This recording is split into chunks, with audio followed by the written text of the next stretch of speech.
Hello, everyone. I'm Michelle Whitehead, and in this episode of Serenity Sparks, I'm joined by Kristan Kershaw of Supporting Balance, a facilitator who helps people attune to their bodies, find genuine work-life harmony, and shape sustainable, nourishing routines.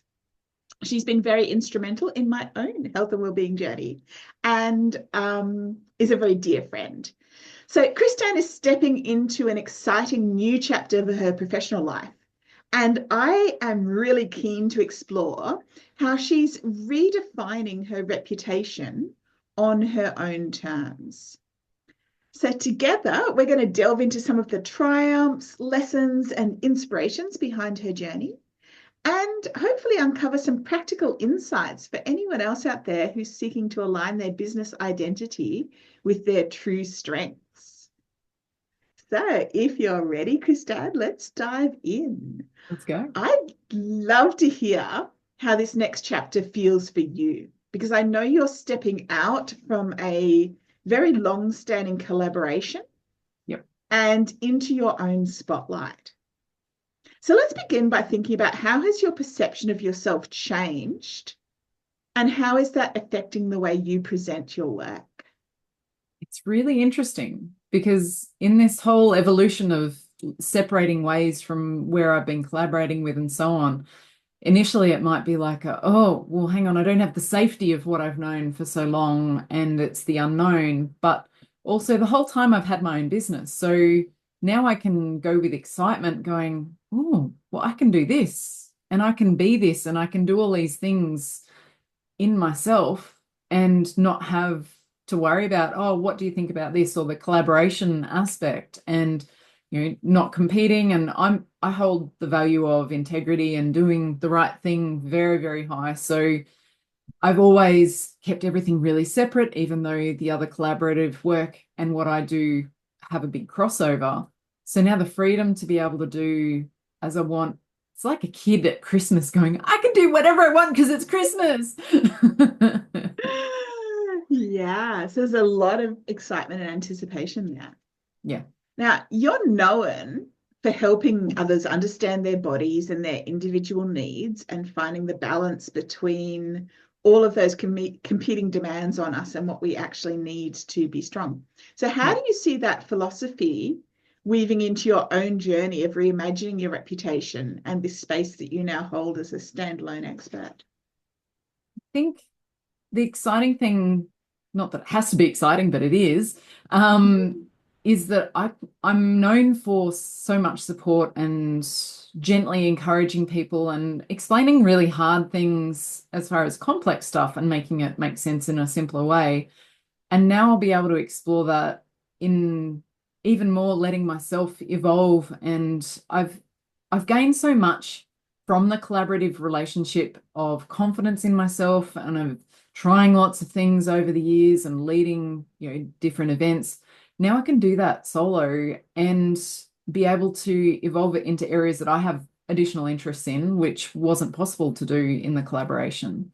So that's kind of exciting, but also to realize that I've developed so many skills during that time of collaboration, and now I get to actually like use them in a whole new light and let it just be solo or, in collaborations how I want to with individuals, whatever. That in itself is amazing. Like leading training in areas for mums with kids that might have health things that they want to investigate, or women in perimenopause and menopause. Like there's some real interest areas that I've not really been able to sink a lot of time into realistically. And now I'm like, the world is my oyster. I can do these things and use those skills that I've developed to really put it out there to the world. And realizing how far I've come has been pretty eye-opening because I just didn't think about it, right? While you're in there doing, you don't really think of how many more skills you developed and how much you've evolved individually. And that's what this process of separating has actually let me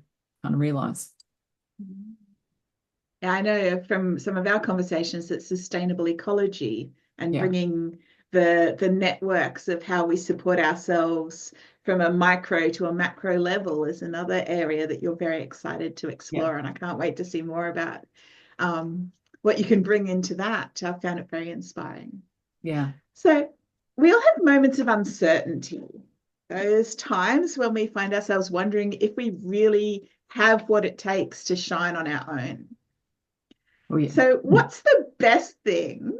That's the worst thing. But what's the best thing about suddenly having this unexpected freedom to make your own choices and create your own body of work, a body of work that reflects your own brilliant personality and what you want to be known for? I think it's because it's a fresh start. So I've gained all the knowledge that I have in the past. And while I've created the reputation that I have and created amazing things previously, now that I'm in my own space 100% of the time, I can take the best bits of that and bring it into the new area that I'm opening up solo, or, letting my own, again, my business has been around the whole time while I've been collaborating. So it's letting that creativity of dropping things that I would prefer to not continue and starting completely fresh with the parts that really light me up, but also that I know work best for clients, because there's so much that I've naturally evolved with how I work with clients and just little nuances that have happened over time.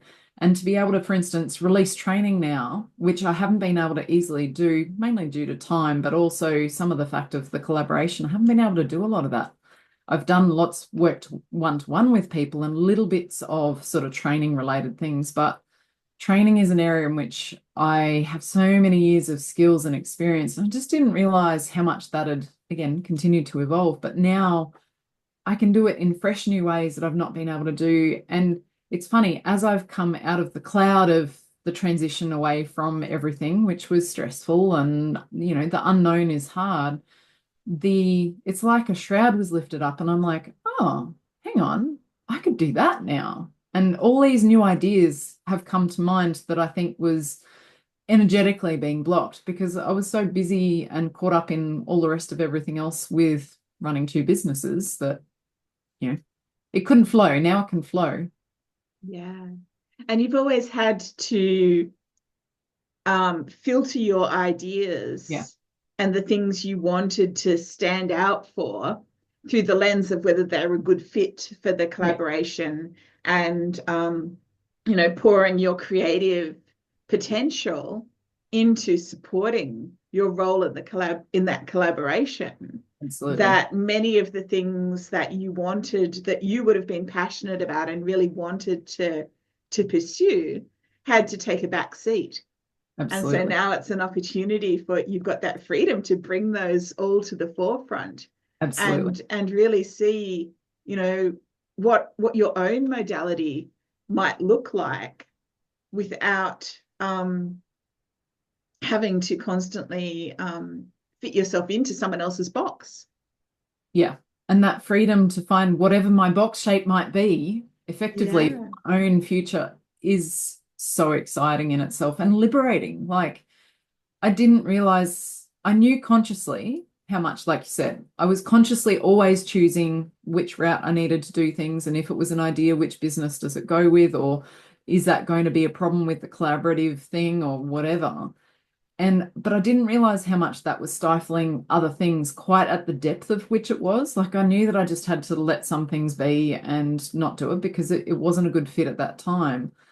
But to have the freedom to evolve, and I think we have deep-seated fears. I certainly did. I'll speak for myself, but I suspect that many business owners would feel like, especially when they start out, well, who am I to do this? Am I really an expert? Am I really, that whole imposter syndrome is big, even if you've got years of experience, lived experience, training, whatever might be behind it. And when you're still fairly new to putting it out there in a format or in a particular way, then you've got that insecurity of, well, why is anyone going to come to this event? Why is anyone going to work with me? And then gradually people do and you go, oh, hang on a minute, that worked. And it's like you doubt yourself that it could ever work in the first place, but people love it and they thrive and you evolve and then you get into a bit of a comfortable kind of groove with it. And I think that's what's happened over time is it's been in both businesses evolving, and I've stepped into areas that I'm really good at, that I enjoy, and people see my expertise.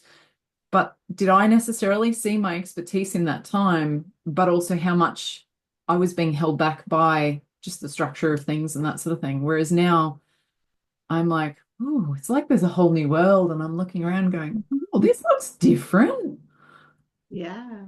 So there's definitely a lot of safety, a sense of safety and security and comfort Yeah, standing in that the protective shadow of that monolith absolutely. of Yeah, a well-known modality that does a lot of the outreach yeah, for you. And yeah, it can be very nerve-wracking to step outside that shadow into the spotlight and say, here I am, this is what I want to be known for. It's something I've been experiencing myself because I've got such a reputation yeah. as a lawyer and standing in the shadow of the legal system's monolith. Hmm. And to step outside that and say, you know, I want to talk about other stuff. Like I want to Yeah, talk about mentoring and safety and sanity and sustainability, yeah, because when you've got those issues in balance, you're safer and you don't need, like, you can avoid the legal yeah, system in many ways. While still without throwing out things like intellectual property and contracts, like there are elements yeah, and skills that still fit into this new reputation I'm building, but but there's so much more brightness and potential and sparkle available once you yeah, step out of the shadow and say, okay, well, that's not all I am. That's yeah, just one little tiny piece that plugs into all of the fun things I want to do and play with and talk to you and teach you about and share with you and support you with, and all of that yeah, unlimited potential. So yeah, exactly. when you think about the unique mark that you want to make, both for your clients individually and the health and wellbeing industry at large, Mhm. what aspects of your approach or values are you going to be focusing on next? And how do you see those qualities shaping your reputation going forward? Wow. So part one is I think I'm really going to be leaning into how accessible it is for anyone to make change. Like so many of us might start a protocol or a method or a thing where we get told, well, you do this and you'll feel better at the end. And you go and do this challenge and you get 5 days into a 7-day challenge and go, oh, it's just too hard to do the next 2 days, or it might be over a much longer period. And you've got gusto to begin with, and then it just falls short because you're like, oh, this is coming in and whatever. And it's that there's a lot of mental connection, not just the physical. So we can change our diet, we can, empty out the pantry and go do a big clean out there. But if we don't have the skills to cook or the awareness of why changing the foods makes a difference, we're not going to sustain that the next time we fall back to the patterns that we know. Whereas what I want to do is support people to do little changes and understand why that change makes a difference and notice how much different we feel. Because if you're feeling that change, then it's easy to go, I'm going to keep that part of my routine in because I actually know that I feel better. Whereas if you throw 100 different changes at your body and your brain all at once, you don't know if you're Arthur or Martha, and you're not going to be able to sustain anything because some things may make you feel worse, some things may make you feel better. And in the end, it's just too hard because you've changed 20 different 100 things, whatever, all the things. And your body and your brain just goes, no, I'm out. And then you start to hate on yourself, going, see, I've done it again. I didn't follow through. The negative self-talk becomes our own worst enemy. So, with health, to help people understand nutrients important, but nutrients in here in our brains is also very important, and understanding the synergy and a lifetime of being told to ignore your instincts is it takes time to repattern and do different things, choose different things, and have a reason to actually do so. So sustainable change.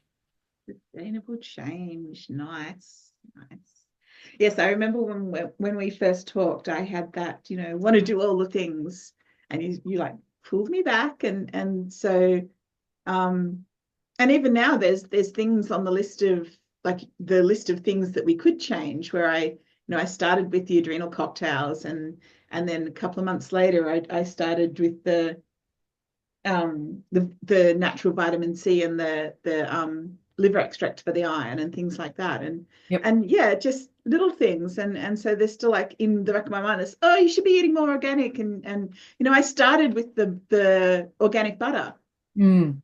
And then it dropped off, and I went back to, just whatever the margarine the family had, because it was just easier. And it's like, that's okay. I know better. And in time, I can bring that back in. But the releasing that perfectionism is such a big thing. Yeah. In making change, whether that's building our habits or anything else. And even just little things like really baby stepping your habits and breaking it down into the stupid simple changes that you can't that are so easy to do that they eliminate all resistance. Yeah. And making them part of your new normal. And Yeah. that opens up so much space for positive change and building a safer, saner, more sustainable life and business. Yeah, exactly. Imagine if it just felt part of the normal routine and it wasn't, oh, another thing that you have to do. That's what I'm aiming to make sure that people know how to do, whether it's one-to-one, whether it's mentoring other practitioners, or whether it's somewhere in between and running courses and delivering material.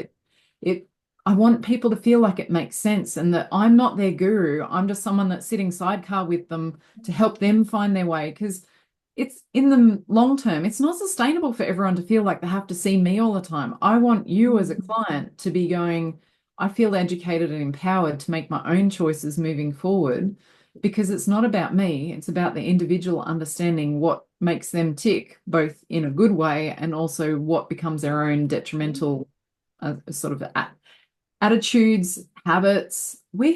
All of us have got so many things ingrained from us when we're tiny, and we don't know that they don't necessarily serve us, but also we can change those things. But it's little baby steps that help us to do that. Yeah, and then that accumulates. Like the habits stack. Yep. You start with one thing, and pretty soon that feels so normal. You start thinking, well, what else is possible? And you stack the next habit on top of it. And before you know it, down the track, and you're starting to see the results because you've let go of that desire for instant gratification. Yeah. And yeah, it all starts to feel like that new normal, and it's so much better than where you were when you started. Yeah. So balance is at the heart of your work. Just to finish off, could you share a few practical strategies that help you sustain a healthy interplay between your personal well-being and the demands of growing your business reputation, so that you remain energized and true to yourself? And one of the ones I know you're going to is might not mention, but ditching those 4 a.m. starts to facilitate calls in the US. I'm sure you're very, very unhappy to see that one go. I used to co-work with Kristan in the morning, and I'd be like, oh, I'm just starting my day. And she said, I've been up and doing this for 4 hours now. And I'm like, how could you? And it's funny, my body is so used to early morning starts for so many years. There's five plus years of either 4:30 in the morning or 5:30 in the morning starts, which I know many people, they're fine with that generally, but it's one thing to get up early and then, sit and have a coffee or sit and start your routine or whatever. For me, it was 4:25, 5:25, start to wake up, and within 15 minutes of that, be starting to migrate to my office to start work by the hour. Well, to start delivering work by the hour. So it's setting up stuff before it. And to not have to do that has been amazing. And more to the point, to be contemplating that for the rest of the year, I'm going to start horse riding. I don't mind getting up early in the morning to go horse riding at that time of day, because seeing a sunrise on the back of a horse, there is nothing more special for me than that. So balance is finding things that you love and prioritizing them, because being selfish is such a, like, so many people go, oh, well, it's selfish that you would get up and go, what about your family? Don't they need you early in the morning? Well, for the last 5+ years, they've been getting themselves ready for school or work or whatever. We've got things in place so that everyone has what they need. This is meeting my need. And whether it's going and walking our dogs or going for a horse ride, I can choose to do that now, because I don't have to be up for meetings. So that's definitely finding something that lights you up and prioritizing that. Even in the last few years, I've found other exercise and other things to do that. But now to be able to bring horse riding back in is just very exciting. Magical. Yeah. So finding for viewers out there, finding what that is for you, because not everyone's going to be excited by riding a horse at 5:30, 6 o'clock in the morning. I understand that. But things like nutritionally, adrenal cocktails we've mentioned. So that's orange juice, cream of tartar, and salt. May seem a little strange, but it's a healthy electrolyte drink, and it can go such a long way to nourishing your brain to be able to, especially when you have stress hit. So through Once you change, start doing it, you become addicted to it, I yeah, promise. yeah, totally. And when we have stress that happens, which the time transitioning from the collaboration to just being solo has been significantly stressful. I'm not going to deny that at all. And I'm sure anyone who's gone through significant life changes, you'll feel more tired. You might feel wired, so you'll be wide awake. There were a number of very late or early starts, depending on how you might look at it for me, or going to bed very, very early in the morning, which hadn't been part of my routine for a very long time.